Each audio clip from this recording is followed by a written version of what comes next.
last year, back when it got so hot, I mean, it was just, you remember those days last year when we had all those 97, 98, 99 off the Richter scale. Our air conditioner decided it didn't want to work. Went over there and turned it up. It was hot in that house, and it just kept being hotter, and it kept getting hotter, and taking more clothes off and sweating, you know. So then I went to fussing because I figured out that the air conditioner wasn't working. They just put a new one in, and I was saying, well, my landlord, he cut corners, he bought a cheap air conditioner, he had somebody put it in, didn't know what they were doing. So, you know how it is. You always want to blame somebody for what's going on, right? Oh, yeah, amen. So I called Ron and told Ron what was up. And a little while, we had the air conditioning guy there. And he goes out there and he takes one of the covers off. And there's a slug has crossed over in from the connectors on that thing and shorted it out. He he cleaned it up, got the slugs out of there. What we found out was slugs and ants are drawn to that something that electricity puts off, and it causes you problems. Well, that's the way sin is in our life. Just a little bitty something. It'll get down there, and it will just be, that shouldn't bother nothing. But then it just sidetracks us. You know what I'm saying? It just sidetracks us. Spiritual famine is a result of sin. And sin must be dealt with if God's people will be blessed. I want to preach that to you today. I want you to turn with me to the book of Judges, chapter 6, please. The book of Judges, chapter 6. As you're doing that, let me give you a little background on this particular book. The Talmud, which is like a Jewish commentary, their religious leaders over the years contributed to it. The Talmud says that Samuel wrote Judges, Ruth, and 1st and 2nd Samuel. There's not really anything to substantiate that except the Talmud. I'll accept that, though. That's good enough. They were there. I'm not. Okay. Paul said that the book of Judges was, or Judges, the time of Judges, was a period of about 450 years. You'll find that in Acts 13, verse 20. The key to Judges is found in two verses. One of them is 17:6, and the other one is 21:25. And this is what it says. In those days there was no king in Israel, but every man did that which was right in his own eyes. If that's not what we're living in today, I don't know what is. I mean, it's just the way it is. Amen? Amen. Now, you remember how Israel was set up. Israel was set up as a theocracy. He gave them the law through Moses, and God wanted the law to be what governed the people, and God himself was going to be their king. And the people, they kicked and whined, and eventually we get over to the book of Judges. And for 450 years, we see these people, they'll get into sin, and then the next thing you know, God sends judgment, and they'll cry a little bit, and Lord, send us some help, and he'd raise up a judge. And the word judge means a deliverer. That's what it means in the Hebrew. He'd send somebody to deliver his people. And then the next thing you know, the judge would die, and the people would get right back into the same thing. And it was just a merry-go-round. It was just around and around. They'd sin, they'd cry out, God would raise up a deliverer, and then they would get right back in it again. Well, the thing I want to look at, and the thing I really want you to get in your head today, now y'all are in Judges 6, right? Okay, y'all just sit there. I'm getting there in a minute. What I want you to get in your head today is God uses weak, small things to bring about his will. And we see that over and over in the book of Judges. Let me just give you a few of them, okay? There was a left-handed man that killed a king with a dagger, right? There was a man that took an ox goad. Now that's a fraud. He took an ox goad and he killed 600 men. There was a woman that judged Israel when there was a man available. All right, now, you understand that the Bible don't look at women as the one that ought to be ruling over them, but they sure had one, okay? And then you had a hippie that took a jawbone and he killed 1,000 men, 1,000 Philistines. And that same hippie later on, they put out his eyes, they took him into captivity, and he killed 3,000 Philistines in his death. So we see God using the weak and the insignificant to bring about his will and bless his people. And let me just tell you this. He'll use you. I don't care who you are. We're gonna look at us today. I'll guarantee you we're going to look at us today. Are you there with me in Judges chapter 6, folks? Yes. All right.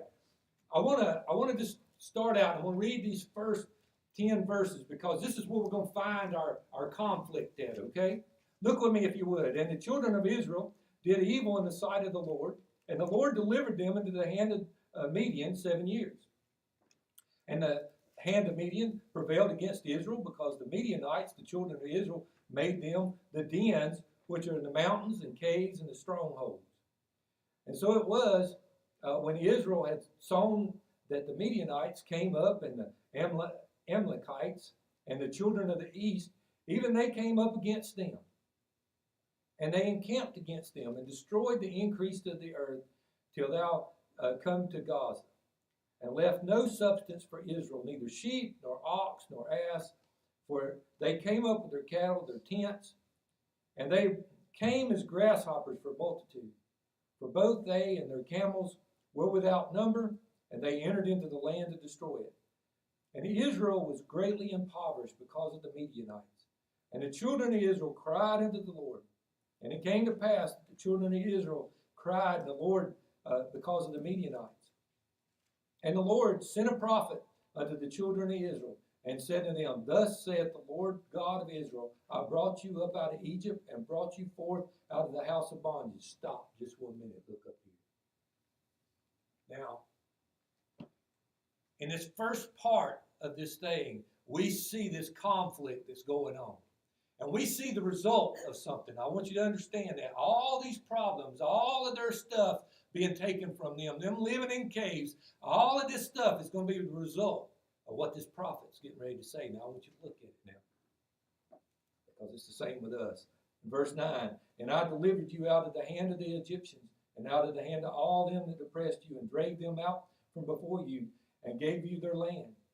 And I said to you, I am the Lord your God. Fear not the gods of the Amorites. In those lands you dwell, but you have not obeyed my voice. Right there is the reason that they've lost their stuff. Okay? Right there is going to be the reason. That's going to be the key to this thing.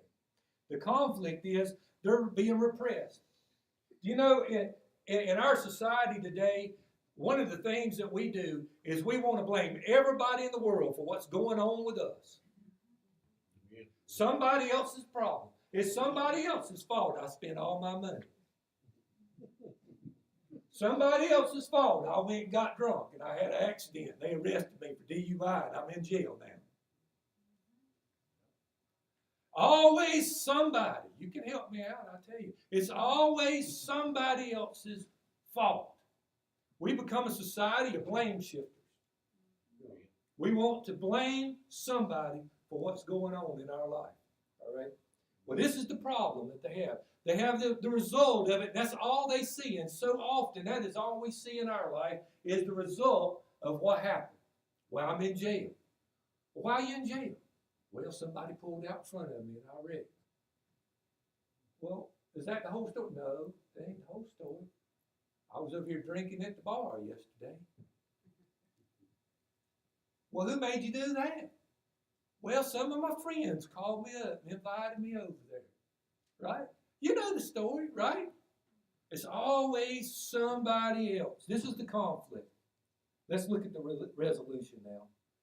I want you to look with me in verse 11, and we're going to start seeing something about this man that God's going to call. And there came an angel of the Lord and sat under the oak which was in Ophrah, that pertained to Joash, the Ebzerite, the son of Gideon, threshed wheat by the winepress to hide in it from the Midianites. Now let's stop a minute and drop down with me to verse 15, and let's talk about this man that God's getting ready to call. He said to him, O my Lord, where shall I save Israel? Behold, my family is poor in Manasseh, and I am the least of my father's house. So we find out a whole bunch of things about him. He's in Manasseh, okay? We know who his father is, Joash. And we know that he is the youngest son, okay, because he's the smallest. So he's made all these excuses again. You can't use me, God.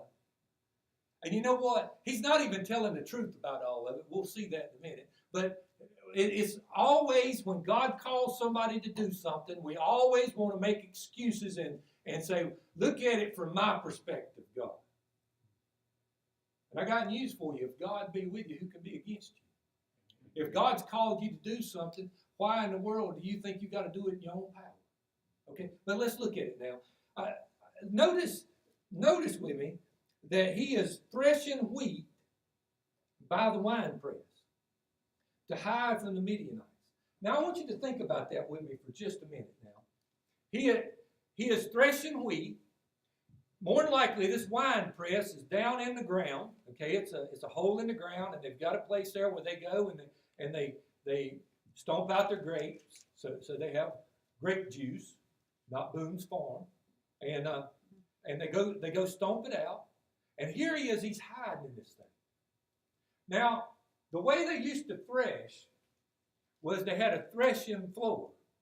They either had a building that was set aside to do that, or they would go out and they would pack down a place and make it good and hard. They'd clean it off.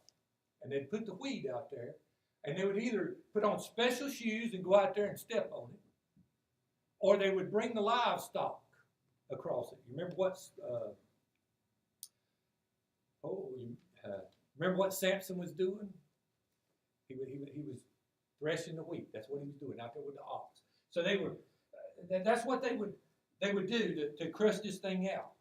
But that's when they had a large crop. By him sitting over there doing it with a stick and by hand, it shows you that he didn't have a whole lot of a crop.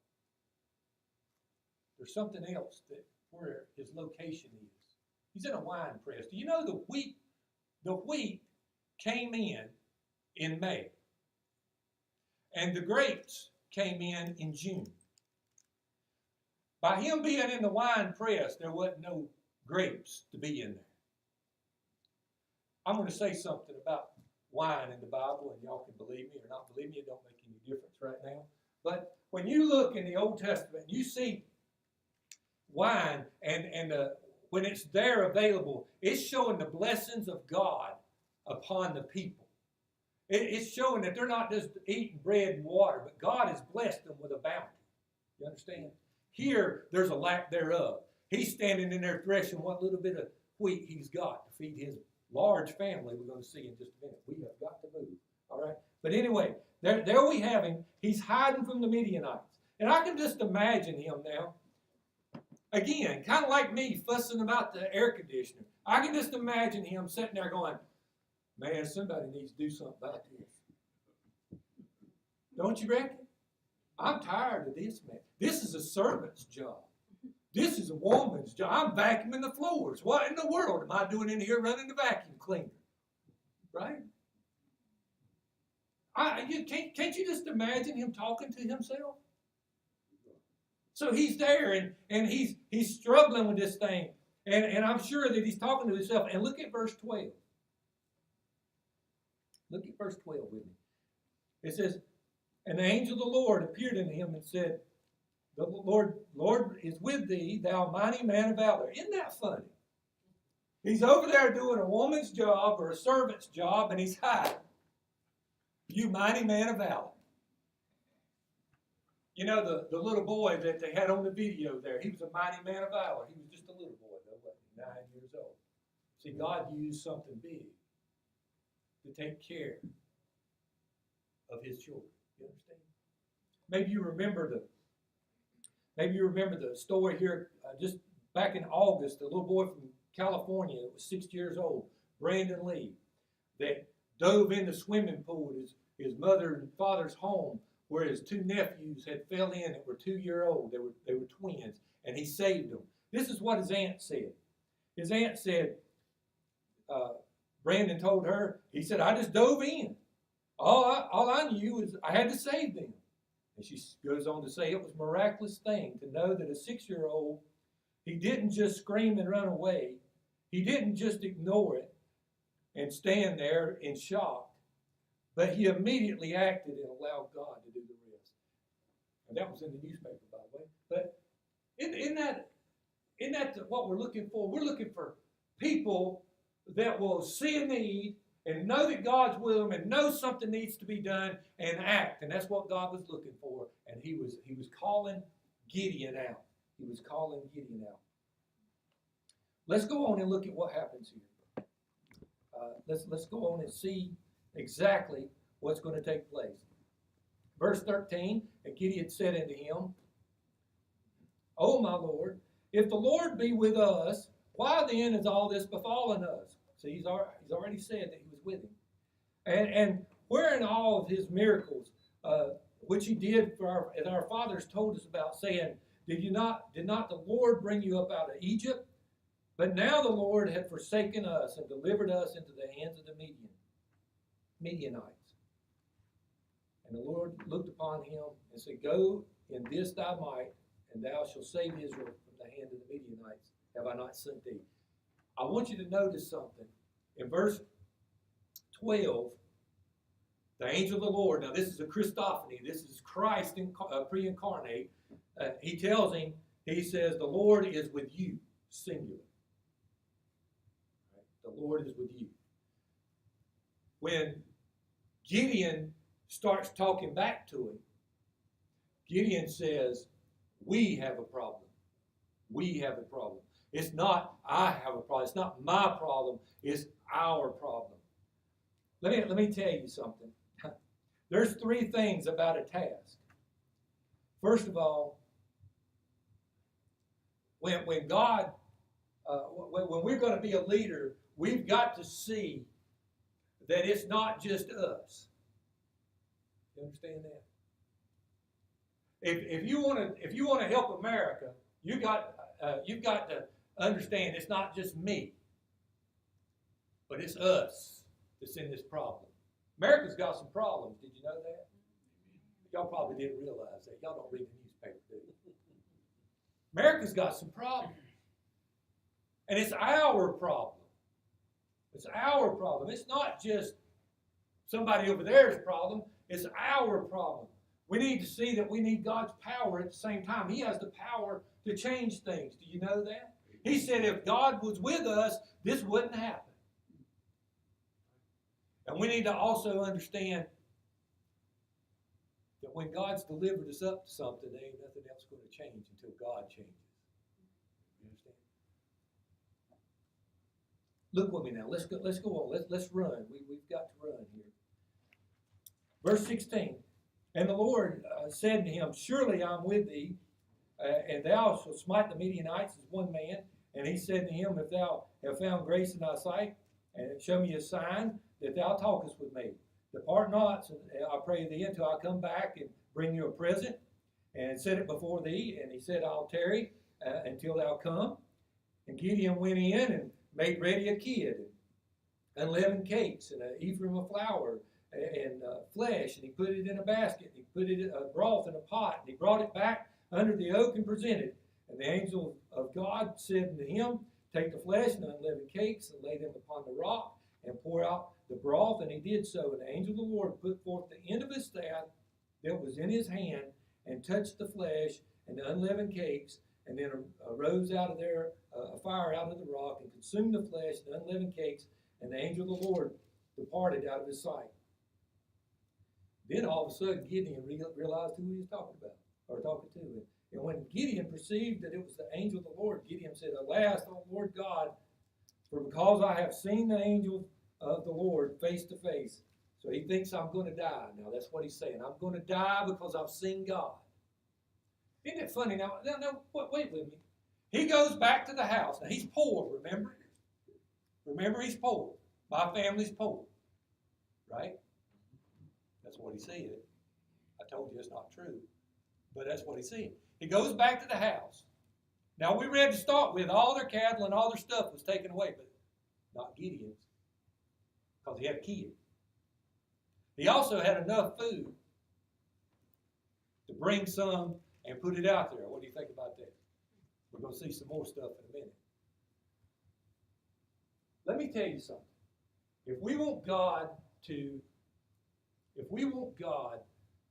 be present in our life and give us the power that we really desire to do things for him, we've got to give him even our poverty.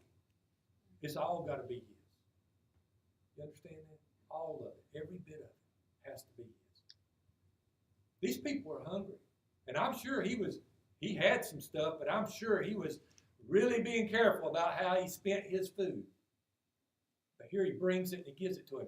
But he wasn't really sure this was God until he took the end of the staff and it consumed it. And now all of a sudden he's panicking. Oh my goodness, I've been talking to the Lord. I've been talking to the Lord. Let's move now. Verse 23, and the Lord said to him, peace be unto thee, fear not, thou shalt not die. Then Gideon built an altar there unto the Lord and called it Jehovah Shalom, God's peace. Until this day, it is yet an Ophrah of the Amzorites. And it came to pass that same night that the Lord said to him, take thy father's young bullock, and even the second bullock of 7 years old, and throw down the altar of Baal, and the father that thy father hath, and cut down the grove that is by it, and build an altar unto the Lord thy God upon the top of this rock in the ordered place, and take a second bullock, and offer a burnt sacrifice and wood in the grove, and shall cut it down. And Gideon took 10 men that belonged to his neighbor, because he was poor, right? Look at it. And Gideon then took 10 men of his servants, and did as the Lord had said to him. And so it was, because he feared his father's household and the men of the city, that he could not do it by day, and he did it by night. Stop just a minute, and let's talk here for just a second about this thing. As we look at this thing, we see that Gideon, poor old Gideon, he had a kid, he had food, he's got 2 bullocks, and he has at least 10 servants. He was just a poor boy. I'd like to be poor like that, wouldn't you? He was just poor. He was the least of all of Israel. He was just pitiful. We see by him having 10 people, I want you just to gather just a minute. By him having 10 servants with him, we see the size of Baal worship in this area. If it was going to take 10 men to cut down this grove and to tear down this altar, 11 if you include Gideon, and to build another altar, that's a whole lot of tearing down and building in one night, isn't it? So it was a huge place. The place was infested with it. Also, he built an altar to sacrifice his father's bulls. All right. So this was a huge thing, and it wasn't just some little bitty task that God had put him up to. Now the people had a problem. I want you to look at this thing now. And when they rose up to the city early, verse 28, in the morning, behold, the altar of Baal was cast down, and the grove was cut down that was by it. The second bullock was offered up upon the altar that was built. And they said one to another, why had he done this? And then they inquired and asked, and said, Gideon, the son of Joash, has done this thing. Now let me just say one more thing about these servants. Do you think that Gideon went and got 10 servants that were worshiping Baal? He probably went and got 10 servants out of the ones that was there that was fed up with what was going on. 10 servants that believed in God. A whole lot like Elisha. You remember Elisha up there on that? Woe is me, I'm the last one. God said, man, you're not the last one. God's always got a remnant. He's always got a remnant. There's always some people that's fed up. We just need to understand that we're not alone. We're not in this thing alone. So he has 10 men, and that we know that was with him. Now, the Midianites were beating them down. But the real problem was not the Midianites. It was not the lack of food. The real issue was not that they needed a champion. The real issue was that they had spiritual wickedness. They had went into idolatry, and there was sin in the camp, and they needed to get rid of the sin that was in the camp. All right? And let me just say this to you today. We got to get rid of the sin in the camp. If we're going to see the blessings of God, the sin in the camp must be removed. Again, the big idea, spiritual famine is a result of sin, and sin must be dealt with before God's people will be blessed. Now, at the end of this scene, and we've got to move, at the end of this scene, it says in verse 32, wherefore the day is called him Jerubbaal, saying, let Baal plead against him, because he had thrown down his altar. Now his father told these people, said, if Baal's really God, let him do his own thing. That's what he had told them. Verse 33, then the Midianites and the Amalekites and the children of the east were gathered together and went over and pitched in the valley of Jezreel. And the Spirit of the Lord came upon Gideon, and he blew his trumpet, and the Ebenezer was gathered after him. Let me say this to you. Ebenezer means his father's house. He stood up alone for what God had put in his heart. And he sees his family's the first one to gather behind him. I'm going to tell you, you want to make a difference in this world, you got to stand up for what's right in God's eyes. Amen. And if we'll do that, my friends, then we'll see people converted behind us. And if they're not converted, it'll be their problem. You understand? The battle was ready to wage out there. But the first people to his rescue was his family. Folks, spiritual famine is a result of sin, and sin must be dealt with if we're going to have God's blessing. Now, what about you this morning? It's not us and them. It's not me and those over there. We're all in this thing together, but it starts with you, a small, insignificant person, to make a difference. Would you make a difference this morning by committing yourself anew to God and getting rid of the spiritual wickedness out of your own life? Amen. Let's pray. Our Heavenly Father, Lord God, we want to thank you for this day. And Father, I thank you for the opportunity to be here and to preach this morning for your people. Now, God, I ask that you help us to remove the sin that's in our life and help us to remove the sin that's in the camp, that we might experience your spiritual blessings. Father, I do pray that you just be with Karen as she's going to go say goodbye to her brother-in-law today. And I pray that you just bless them, and I pray that you put your peace upon their heart as they go. And I do ask that you be with the rest of our church folks today as they are many having conflict for a lot of different things. We ask that in Jesus' name. Amen. You come as God leads you this morning.